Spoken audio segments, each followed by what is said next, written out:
жас қырынымыз olan байтақ жерімнің.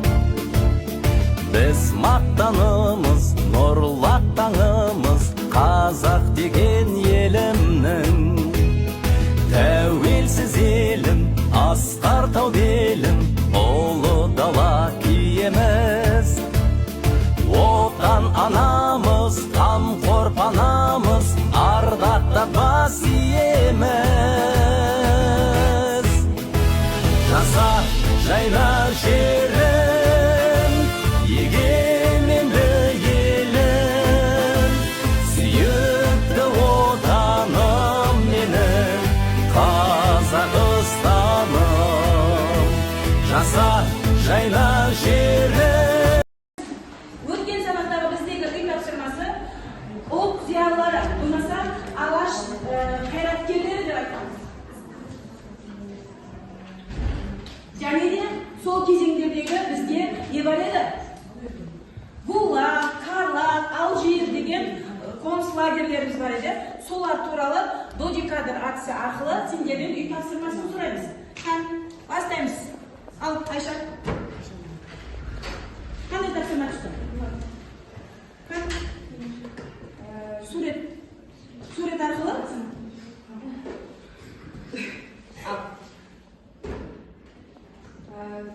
Маған Жұмабай ол алаш зиялысы, қайраткері, ол 1833 жылдары өмір сүрген. Келесі, бастаймыз.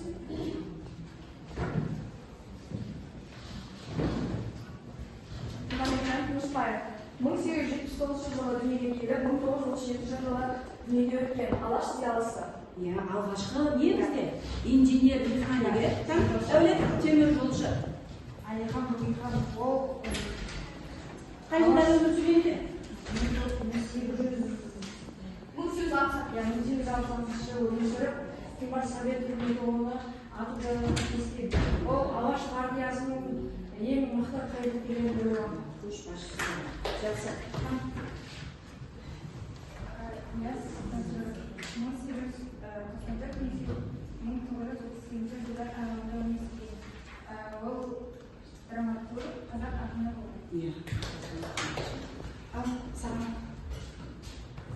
Әлихан Бөкейханов 1877 жылдан 1937 жылдары өмір сүрген. Ол алаш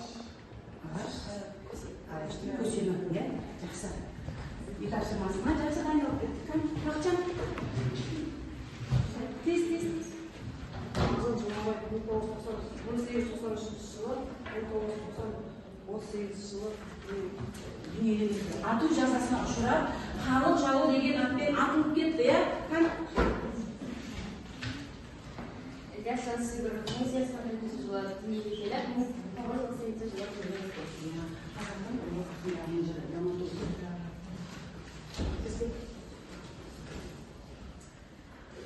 Мағжан Жұмабай 1893-1938 жылдары өмір сүрген. Ол алаш қайраткерлерінің бірі, ақын жазушы.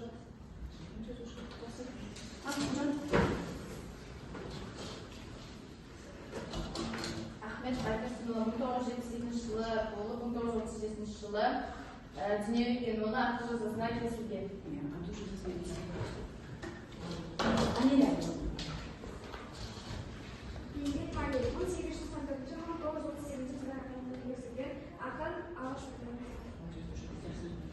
Алаш ордасының негізгі қайраткерлерінің бірі. 30 мамыр саяси қуғын-сүргін және ашаршылық құрбандары еске алу күні.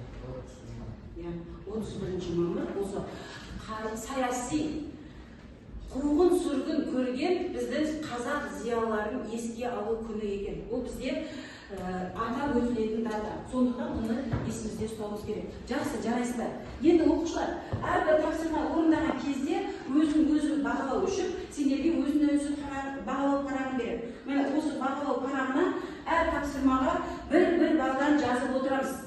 Әр тапсырманы орындаған сайын өздерге бір бал қосып отырасыздар. Жарай ма? Міне өзін-өзі бағалау парағы барлығымызға жетеді. иә мына жерде өзіміздің атымыз жазылады, одан кейін жинаған ұпайымыз жазамыз деген соны.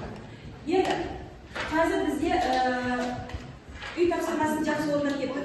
Енді бүгінгі біздің тақырыбымыз алаш зиялысы, сол кезеңдердегі қазақ халқының мұңын, мұқтажын, зарын, қайғысын патшалық Ресейге, кеңес үкіметіне жеткізе білген бізде Ахмет Байтұрсынов. Ахмет Байтұрсынов ұлт ұстазы деп айтамыз. Неге ұлт ұстазы? Өйткені бұл кезеңдерде өмір сүрген әрбір қазақ зиялысы, көзі ашық оқыған қайраткердің негізгі міндеті өзінің ұлтының тілін сақтау, оның дінін сақтау, оның өнеріменен білімге түсіріп келеміз. Енді қазір мынау қыстағы тоңып қалған жапырақтарменен осы жапыраққа бізге не істейміз? Бүгінгі сабаққа кері байланыс береміз. Қазақ қазақ емес, нағыз қазақ домбыра дейді. Екі шектің бірін қатты, бірін сәл-сәл жайбыра. Нағыз қазақ қазақ емес, нағыз қазақ домбыра дейді. Міне, біздегі кері байланысымыз домбыра. Осы домбыраға кері байланыс ретінде өз ойларыңды жазып кетесіңдер. Жапсырып кетесіңдер. Бірінші, біз біздің домбыраның шанағы болады, және де оның несі болады? Перделері болады. Міне, перделері бірінші мен түсіне алдым, аз ғана мәлімет алдым деген стикерлерді жасыратын болсаңдар, ал шанағына не істейміз? Мен осы домбырада ойнай аламын. Осы домбыраны мен ары шерт аламын деген сияқты ең түсінікті болды деген стикерлерді шанағына жасырамыз. Иә?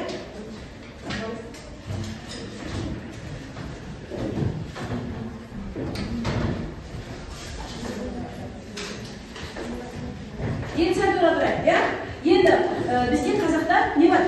Кәде сыйлық деген болады. Мұна ескі қоржыннан өздеріне кәде сыйлық бар, сол сыйларында ала кетті. Оларға алып отыр.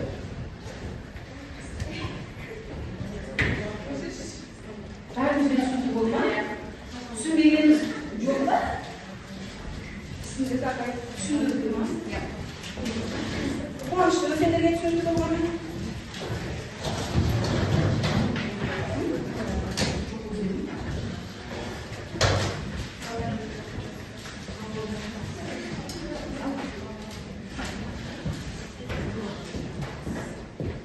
Ал енді бізде өз-өзін бағалау парағы бар. Әрқайсымыздың бағалауымызды не істейміз? Жиған ұпайымызды жазамыз да маған өткіземіз. Тез.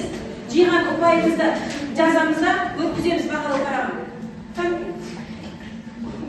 Бағалау парағы.